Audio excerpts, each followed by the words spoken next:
Hello my dears, and welcome back to my corner of the internet. I'm Shannon, and today I have another book talk video to share with you guys.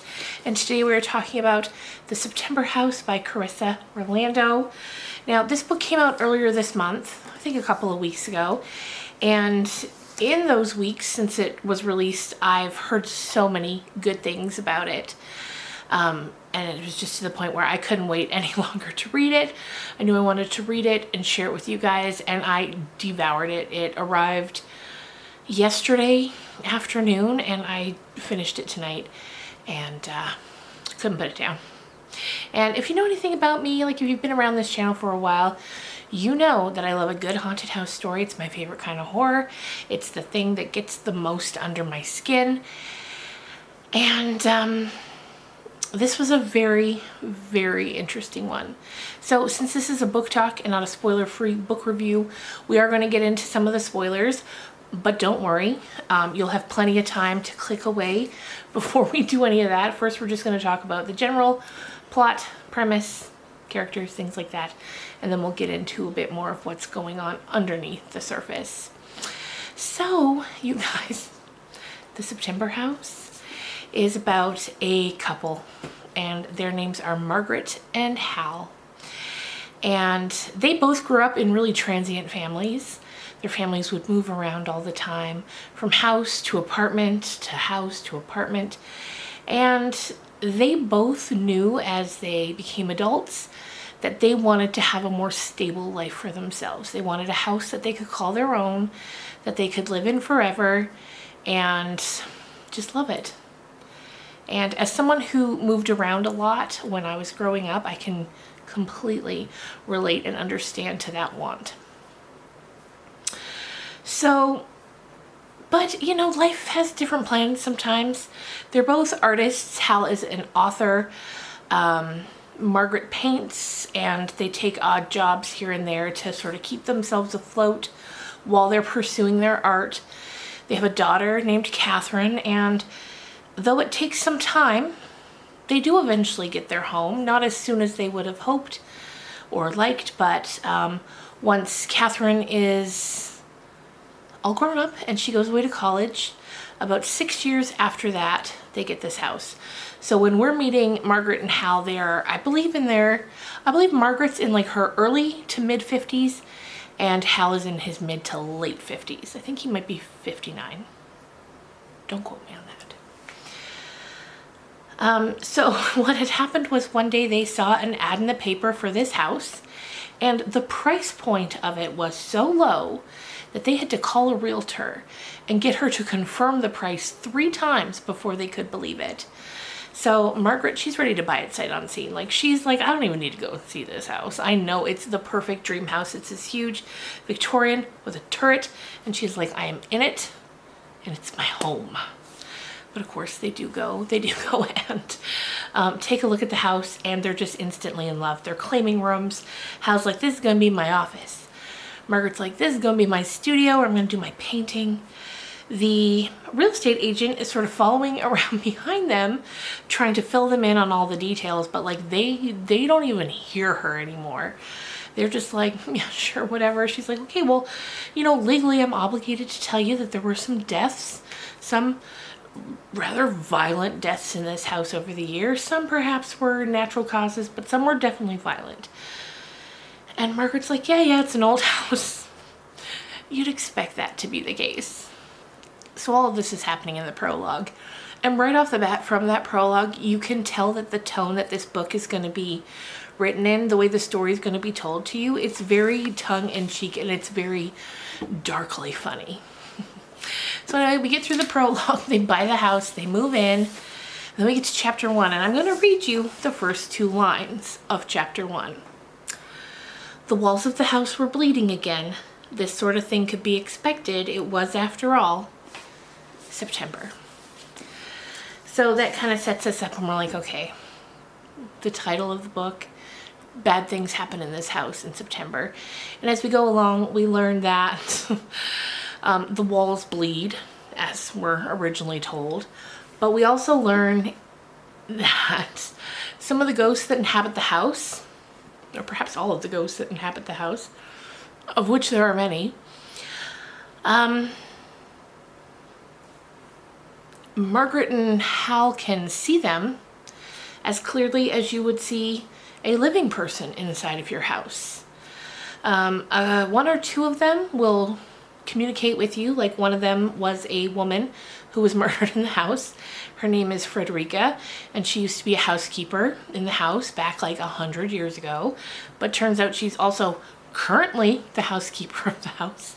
She keeps everything clean, she cooks meals, she changes the linens on beds.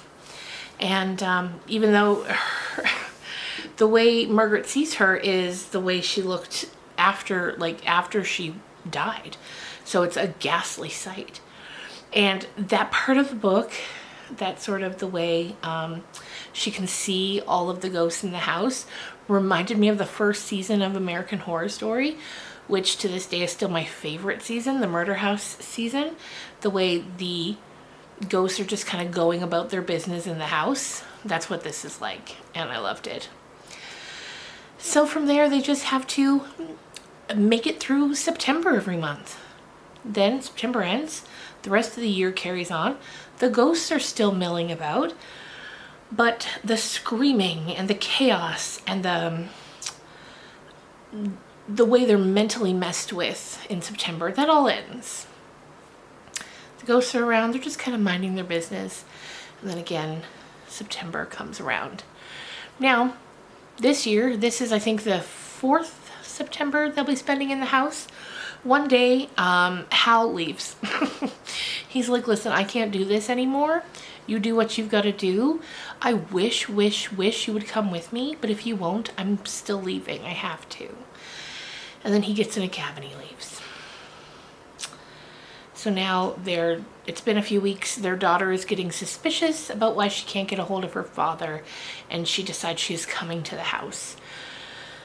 The house that she has never visited before, because Margaret has made it her life mission to keep this child, I say child, she's 30 years old now, her child away from the house.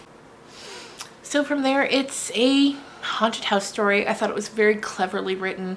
The way that Carissa is incredibly humorous in the way she's delivering this very dark story.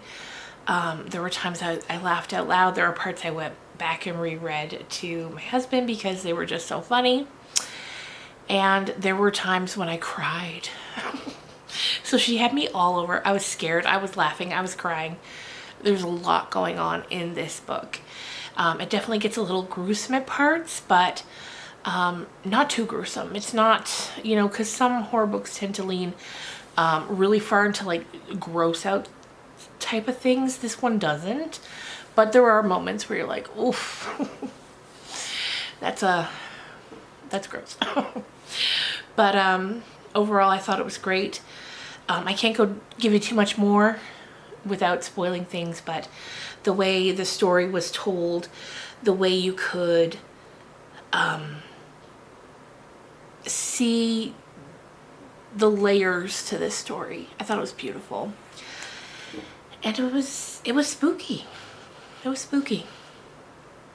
And it was great. So if you don't want any spoilers, now's the time for you to pack up your bags, get out of here, before we move on to talk about some of this stuff. So I'm gonna assume you're gone. So now that they're gone, we can talk a bit more about this. So there's so many genres here, isn't there? There's a mystery, there's a haunted house story, there's the paranormal, there's a psychological thriller elements. Like, there's so much in here.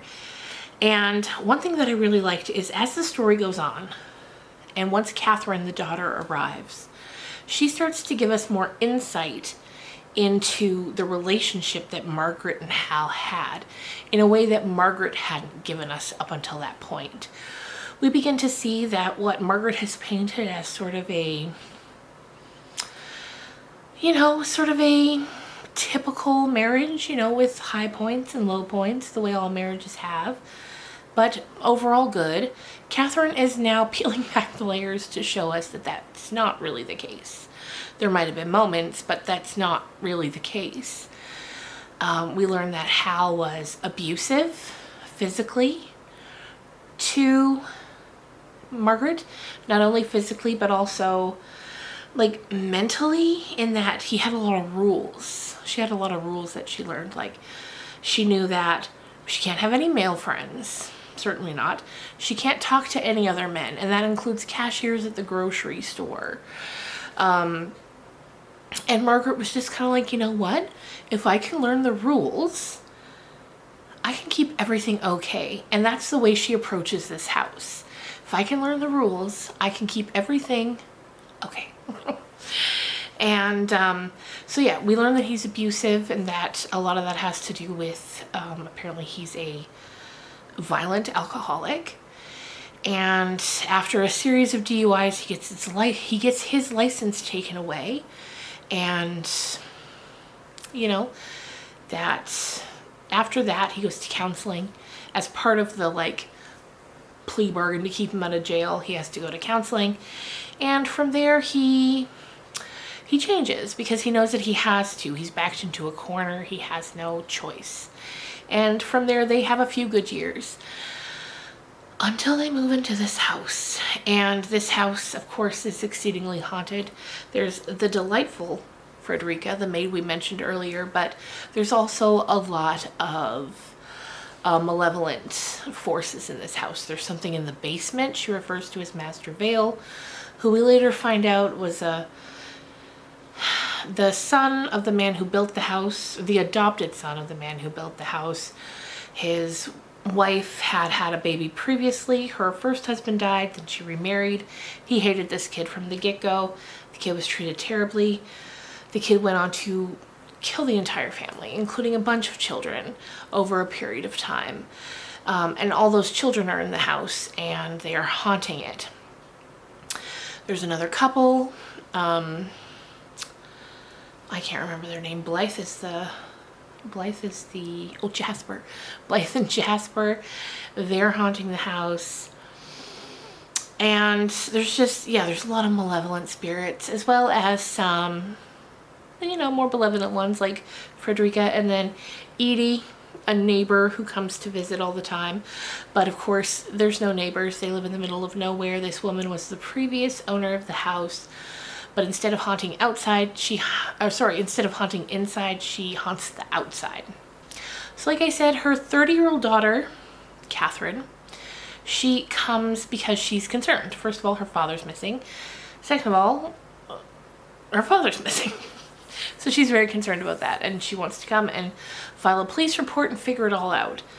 She does that, but the police are like, it's an adult man who left. Like, there's not much we can do about it at this point. So she goes on a mission. She's going to every bar and every hotel in the city, and over days, and she's trying to see if anyone has seen him, what they know about him, where they last saw him, what he was doing, what state he was in, like this whole thing. And she doesn't end up getting much info at this point. But she doesn't give up. She doesn't give up. Meanwhile, back at the house, like, Margaret's just, first of all, she was terrified. She's thinking, I need to keep all this, all these ghosts, the bleeding of the walls. I need to keep this from Catherine. Margaret has this innate need, as all mothers do, to protect her child. So, but she quickly finds out that Catherine can't see any of them, so she doesn't need to worry too much about that. But as time goes on, Catherine begins to worry about Margaret's mental well-being. She's like, you're often looking at something off to the side. You're calling me names you shouldn't be calling me. Things are everywhere that they shouldn't be, which this happens in September. Frederica, as September moves on, Frederica kind of becomes more manic and panicked in her cleaning of the house, and she starts putting things where they don't belong, like just really weird places. And so Catherine, of course, thinks it's Margaret doing that, so that just adds credence to her "there's something wrong with you" theory. So eventually things kind of come to a head when the police call Catherine and they're like, listen, we've got a lead. So Catherine goes to the police department. At this point, Margaret's in the house. She looks like an absolute Looney Tune. And Catherine's worried. So she goes to the police department and the police tell her that they found someone who saw her dad, Hal. He left the house, went to a motel, then the next night he got brought back to the house. And so Catherine and the police go back to the house because, of course, now they have a lot of questions because that brings his last known whereabouts to the house, to Margaret. And Margaret's like, well, I don't know what to tell you, but the police come in and the house is in disarray, just because Margaret's been going through it with these ghosts. And so they're talking to her. They eventually go down into the basement, which is where the big bad lives. And the Master Vale, the guy who was the adopted child of the man who built the house, who killed all the kids. They go down there, the police come back up, and he's like, yeah, he's down there. Hal, your husband, he's down there, and he's very dead. So I don't know what you did to him, but it's dark. And they all start talking to her in a way that kind of makes her believe that maybe she is losing her mind. She didn't think she was, but the way they're laying it all out bare for her, it's the only thing that makes sense. So eventually, and this is the part that got me. I was sobbing throughout this part when they're telling her and they're convincing her that it's a mental health crisis she's going through, and she's believing them, and just the way that unfolded was heartbreaking. So they're like, listen, we got to take you down to the station, but you probably won't serve any time because clearly you're very, very troubled. And we'll be able to treat you or give you to people who can treat you at a facility. And, you know, it'll be okay. And she's like, you know what? All right, great. So they cuff her. They're getting ready to leave the house. And as they're doing that, the entire house attacks. Like, they are like, there's not a chance you're taking Margaret from us. And I think there was 4 or 5 police officers at that point, and all but one is killed by the energy and presence in this house. Catherine's losing her mind. All of the ghosts and the scaries are coming out. They can all see them now, and it's just a massacre. So eventually, once that's over, the big bad Master Vale, he's there and he's trying to take Catherine. And Margaret is like, over my dead body, quite literally, are you doing this? So she follows him to the basement. She gets Catherine away and she is like, you get out of my house. Because she is like, I've had enough. I'm getting this demon out of my house. So she's yelling at him, screaming. And now the house is coming and they're attacking him because they have the confidence now that they can take this guy out. He's been holding them all there for a century and they're tired of it. And they want to be able to move on, move past this house. So they're all just doing whatever they can to get him out of the house, to get him expelled from this plane. And eventually they do. The one remaining cop is like, okay, so your house is haunted is the problem. Margaret's like, well, it was, but I think we've taken care of it now. And so from there, we know there's going to be obviously a lot of questions, a lot of wondering what happened to these police officers, this, and the other thing. But Margaret's feeling pretty good that since the one cop was there and saw everything, they'll be able to figure something out. Catherine tells her she's going to stay with her a little while longer until everything gets sorted, because originally Catherine was supposed to leave the next day. And then we get to watch the ghosts and the entities that walked the halls of those houses move on. Even sweet Frederica, she was one of my favorite characters by a long shot. She's like, oh, I'm tired now, ma'am. I think I'm going to go take a rest if you don't need anything else.